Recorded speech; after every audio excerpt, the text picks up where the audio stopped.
Hey Brian, I was just doing some research with the IB benchmarking tool in Cisco Ready. You know, the installed base benchmarking tool? Yeah, that's the one.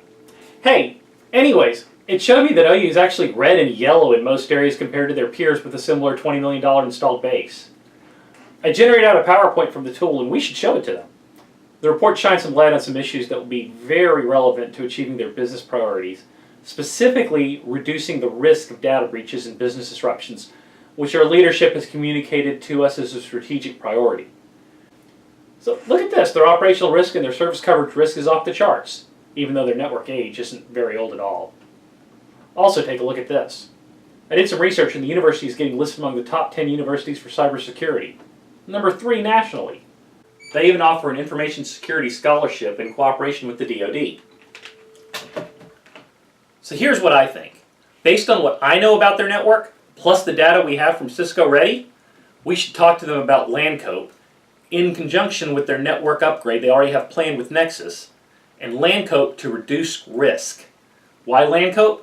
It'll give them the analytics view they want on the inside of their network that they don't have right now that their web developers are screaming for.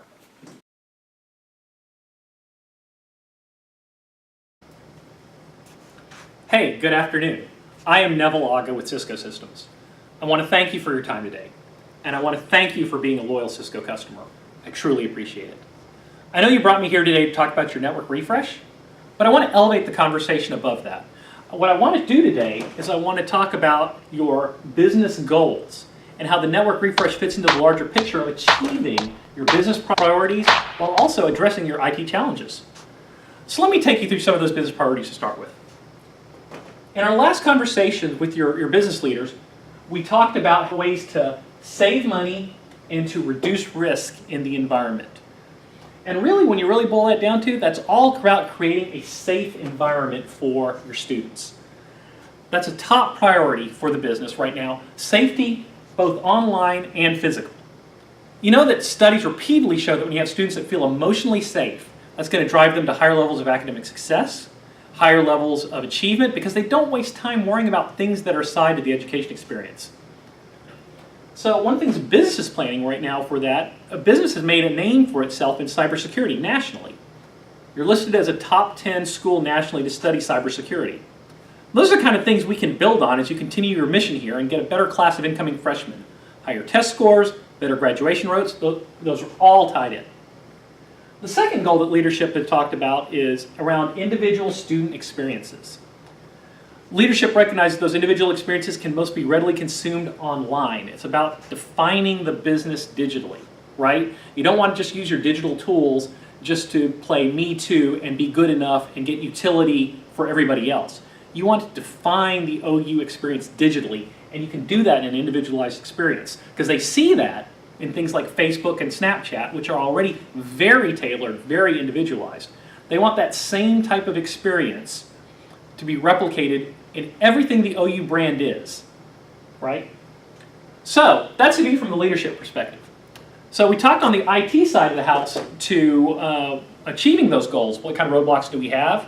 Well, we heard were 2 roadblocks to achieving that vision. First, on student safety, really is about visibility.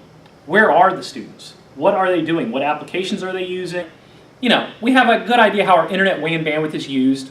Netflix, anyone? And we can run, but we can't really run specific queries we'd like, such as what percentage of our 5,000 incoming freshmen have signed up and are using the Janix platform for learning? Where are they using that? Are they using that in the classrooms on their phones? Are they using that in the dorms on their laptops? And if they're using it in the dorms, where were those laptops purchased? Were they purchased at the IT store where we know that they've had a security patch rolled onto them and best practices, security best practices built in? So, you know, we have a view of what our students are doing in aggregate, but we don't have that detailed view that we really want. The other part's around data analytics. Well, one particular student has been up every day this week till 1 a.m. in the architecture study hall. Prior to this week, they never were doing things like that. They were only up till, say, 10 p.m. and they were using a different study hall at that time. So what happened? Did the student have a big project that was due and therefore just start staying up late? Or did they find the study hall, it was the architecture study hall was better than the engineering study hall? Should we invest more resources in the architecture study hall? Should we put some new blackboards in there, some new digital content in there, maybe a new coffee machine, whatever it might be? So those are the things as web developers can actually ask those kind of very specific questions.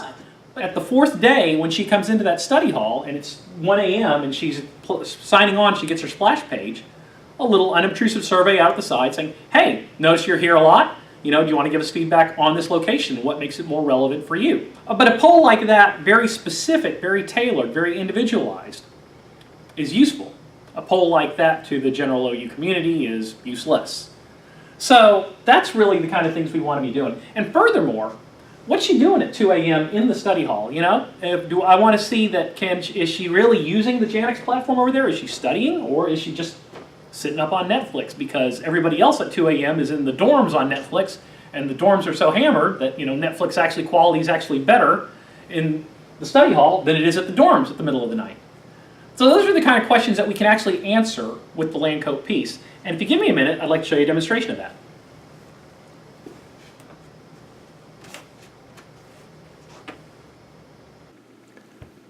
LAN cope StealthWatch is all about reducing operational risk in your network environment. StealthWatch is based on the premise that you cannot protect until you know what is truly going on in your network. StealthWatch imparts visibility in the access layer of your network.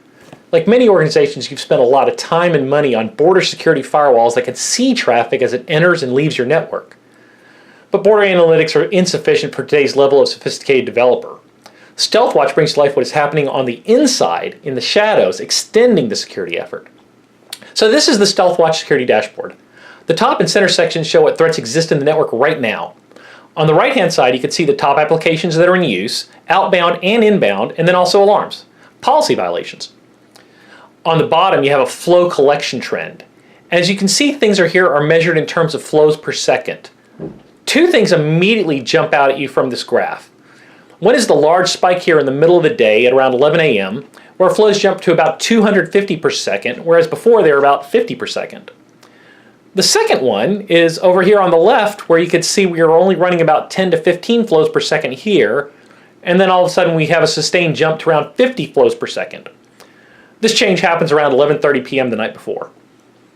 So what's going on here? Let's look and run a query on each of these to see what's going on.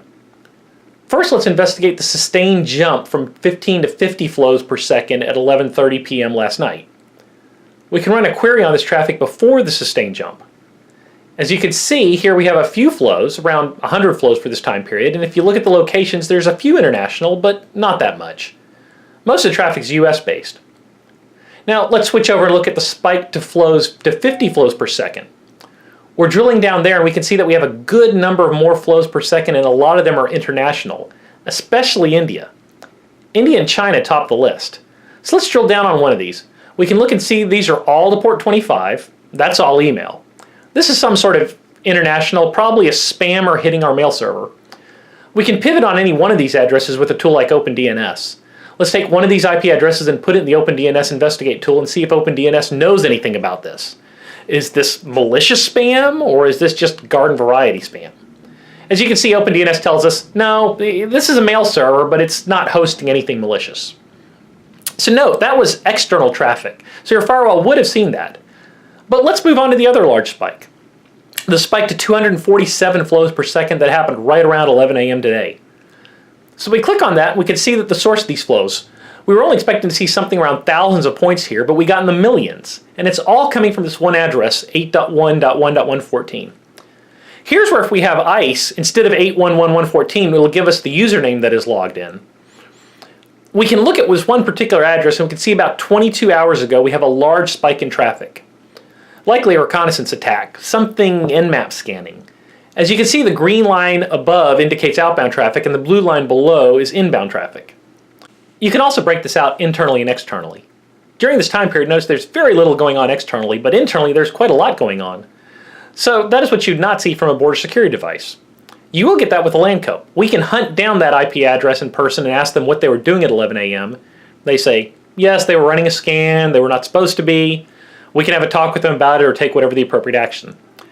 Again, those type of things we would never see from a border security perspective because that's an inside host scanning another set of inside hosts. Your server farm is on the inside. So what'd you think?